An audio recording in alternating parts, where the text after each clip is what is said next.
We had already been told by the tower that weather at the field was 500 meters and the centerline lights were out, which meant that we couldn't take off. Matter of fact, the captain had said that there was a low takeoff minimum. Our intention to go down to the end of the runway and wait until the weather did improve. Proceeding straight ahead when we first saw the landing lights of the KLM flight. The first time we saw him, we thought he was still standing still, waiting for us to clear the runway. And the next second, we saw the lights moving, and the captain said, I think he's moving, and at the same time, we saw the airplane, and the captain went for full takeoff power on the throttle and made an immediate left turn to try to get us off the runway. And that time, after we had made about a 30-degree turn, I saw KLM start his rotation, bring the nose up. Mm-hmm. At that time, it wasn't just an instant later that he hit us. Tarih 27 Mart 1977. Kanarya Adaları'nın incisi Tenerife sabahın erken saatleri. Los Rodeos Havalimanı'nda gün başlamıştı. Fakat hava tahminlerinin de belirttiği gibi yoğun bir sis havalimanını esir almıştı. Bu sis birkaç saat içinde havacılık tarihinin en büyük trajedilerinden birine tanıklık edecek olan bu küçük adayı gizemli bir atmosfere bürümüştü. Amsterdam'dan havalanan KLM 4805 sefer sayılı uçak tatilcilerle doluydu. Uçağın kaptanı Jacob Veldhuizen van Zanten, KLM'in en deneyimli pilotlarından biriydi ve havayolu şirketinin yüzü olarak reklamlarında bile yer alıyordu. Herkesin güvenini kazanmış bu kaptan o gün ne yazık ki bir dizi talihsiz karar verecekti. Diğer taraftan Los Angeles'tan gelen Pan American 1736 sefer sayılı uçak Kaptan Victor Groves tarafından yönetiliyordu. Pan American uçağının yolcular arasında ise tatilciler, iş insanları ve turistler vardı. İki de Boeing 747 kaderin acımasız bir oyunuyla aynı anda Tenerife'de buluşacaktı. Aslında her iki uçak da Las Palmas'a inmek üzereydi. Ancak Las Palmas havalimanında meydana gelen bir terör saldırısı tehdidi nedeniyle tüm uçaklar Tenerife'ye yönlendirilmişti. Bu yönlendirme zaten küçük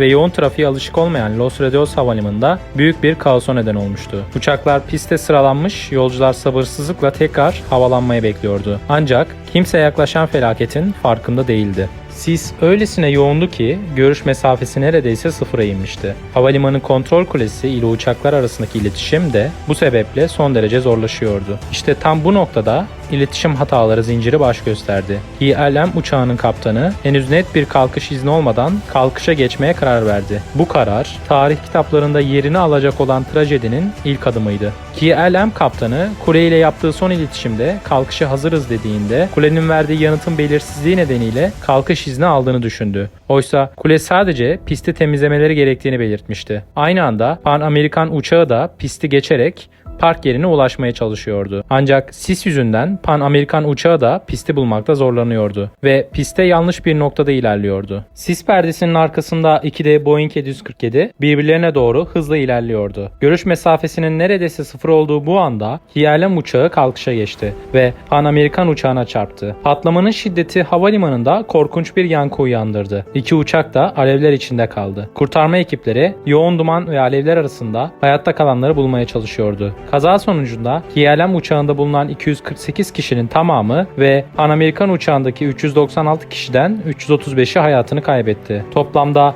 583 kişi yaşamını yitirdi. Sadece 61 kişi kurtulabildi. Kurtulanlar cehennemden kaçmış gibiydiler. Olay yerinde çekilen fotoğraflar ve videolar yaşanan dehşeti gözler önüne seriyordu. The mist hampered would-be rescuers throughout the night. When it lifted with the dawn, even those who'd been on the scene through the hours of darkness were shocked by the carnage. Both aircraft had been ripped into pieces. Few and far between of the many thousands of these pieces were those recognizable as having only a few hours before been part of an aircraft. The runway was carpeted with the pieces of wreckage, mingled with the remnants of passengers' personal baggage. The pictures can show this horror. They can't convey the stench of the dead, of the smouldering still of the two aircraft, a stench which hung over the airport long after the last flames had died and the last bodies had been removed. Once this task had been completed, the workers seemed, not surprisingly, to hardly know what to do next. Most of the dead were still strapped in their seats as though ready for takeoff. One mother was still clutching her small daughter to her bosom. The witnesses could only talk of the horror of it all.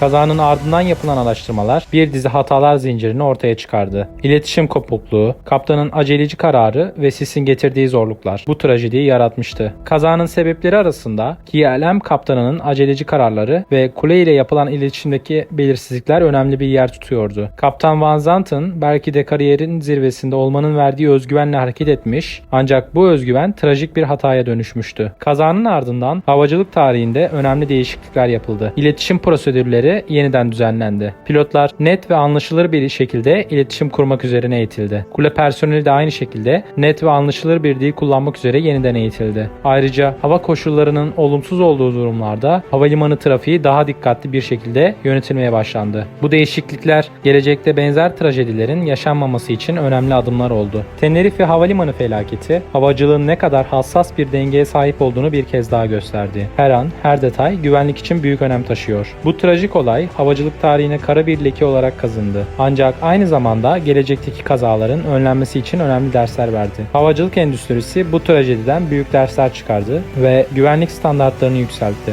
Kazanın ardından havacılık dünyası bir daha böyle bir trajedi yaşanmaması için çok daha dikkatli ve titiz çalışmaya başladı. Bu trajik olayın anısı her zaman hafızalarda kalacak ve havacılığın ne kadar ciddi bir iş olduğunu bize hatırlatmaya devam edecek. Kaza sonrasında yapılan araştırmalar sadece teknik ve prosedürel hataları değil, aynı zamanda insan faktörünün de ne kadar önemli olduğunu ortaya koydu. Pilotların ve kule personelinin stres altında nasıl kararlar aldıkları, bu kararların ne gibi sonuçlara yol açabileceği bir kez daha anlaşıldı. Bu nedenle psikolojik eğitimler ve stres yönetimi eğitimleri de havacılık eğitiminin bir parçası haline geldi. Kaptan Van Zanten'ın hatası havacılık tarihine kara bir leke olarak kazındı. Ancak bu trajediden alınan dersler gelecekte benzer kazaların yaşanmaması için önemli adımların atılmasına yol açtı. Havacılık endüstrisi bu trajediden büyük dersler çıkardı ve güvenlik standartlarını yükseltti. Tenerife Havalimanı felaketi, havacılığın ne kadar hassas bir dengeye sahip olduğunu ve her anın, her kararın ne kadar büyük bir öneme sahip olduğunu bir kez daha hatırlatıyor. Havacılığın bu karanlık yüzü bizlere her zaman daha dikkatli ve özenli olmamızı gerektiğini hatırlatıyor. Well, my first thought was, wait, the fire engines would be come out there. But then it got so bad where we were that, and we knew they weren't coming, that we had to get off. And I knew that I wasn't going to stay in there and burn up. And how does it feel to be a survivor in what is the world's largest air crash? It feels great to be alive. I'd be lying if I said anything else.